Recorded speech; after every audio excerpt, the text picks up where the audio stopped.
Hi friends, இன்னைக்கு ஒரு சூப்பரான ஸ்டோரி பார்க்கலாம்.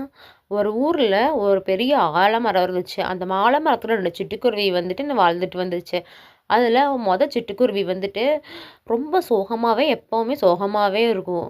இன்னொரு சிட்டுக்குருவி வந்து கேஷுவலாக ஜாலியாக இருக்கும். அந்த சிட்டுக்குருவிக்கு வந்துட்டு பெரிய கோபுரத்து மேலே போய் உட்காரணும்னு ஒரு ஆசை இருக்குது.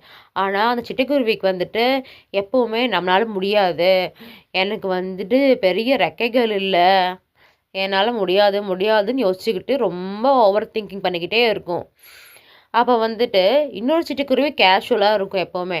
அந்த கேஷுவலாக இருக்கிற சிட்டுக்குருவி வந்துட்டு சும்மா அப்படியே பறந்து போகுது.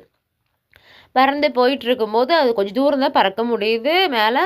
அதுக்கப்புறம் கொஞ்சம் ரெஸ்ட் எடுத்துகிட்டு இருக்குது. அங்கே அது கொஞ்சம் தூரத்தில் மரம் அந்த மாதிரி வளர்த்தியா இருக்க மரத்தை ரெஸ்ட் எடுத்துகிட்டு அடுத்த நாள் வந்துட்டு அங்கேருந்து மறுபடியும் இன்னும் கொஞ்சம் தூரம் பறக்குது. அந்த கோபுரத்துக்கிட்ட பறக்குது.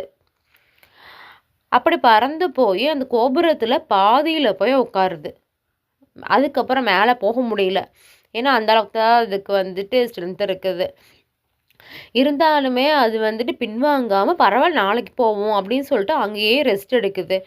அங்கேயே கொஞ்ச நேரம் ரெஸ்ட் எடுத்துகிட்டு இருந்துட்டு மறுபடியும் அடுத்த நாள் பறக்குது. பறந்து மேலே போகுது. மேலே போய் அந்த கோபுரத்தோட உச்சியில் போயிட்டு உட்காந்துருச்சு. அங்கேருந்து சுற்றி பார்க்குது. இவ்வளோ ஹைட்லையா நம்ம உட்காந்துருக்கோம், இதெல்லாம் நம்மளால் எப்படி முடிஞ்சது, நம்மளால் இவ்வளோ தூரம் வர முடியுமா அப்படின்னு சொல்லிட்டு அப்போ தான் அந்த குருவி யோசிக்குது. அப்போது என்னென்னா, நம்ம ஓவர் திங்கிங் பண்ணிக்கிட்டு இருந்தோம்னா நம்மளால் முடியுமா, முடியாது முடியாது முடியாதுன்னு இருந்தோம்னா நம்மளால் முடியாது, எதுவுமே முடியாது. ஆனால் நம்ம பாட்டுக்கு சரி நம்ம கிளம்பி போவோம், கண்டிப்பாக அங்கே போய் சேர்ந்துருவோம் அப்படின்னு நினச்சி போனோம்னா அது டக்குன்னு நடந்துடும் அது. அதனால் நம்ம எப்போவுமே வந்து நெகட்டிவாக யோசிச்சுட்டே இருக்கக்கூடாது. முடியாது முடியாதுன்னு பாசிட்டிவாக நம்மளால் முடியும் அப்படின்னு நினச்சி நம்ம போகணும். கண்டிப்பாக நம்ம ஜெயிச்சிருவோம்.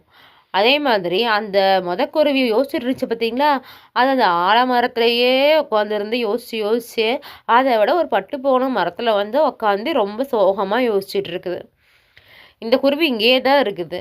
அந்த குருவி வந்துட்டு பறந்து உயரத்துக்கு போயிடுச்சு. நம்ம யோசிச்சுட்டு இருந்தோம்னா எப்போவுமே யோசிச்சுக்கிட்டே தான் இருக்கணும்.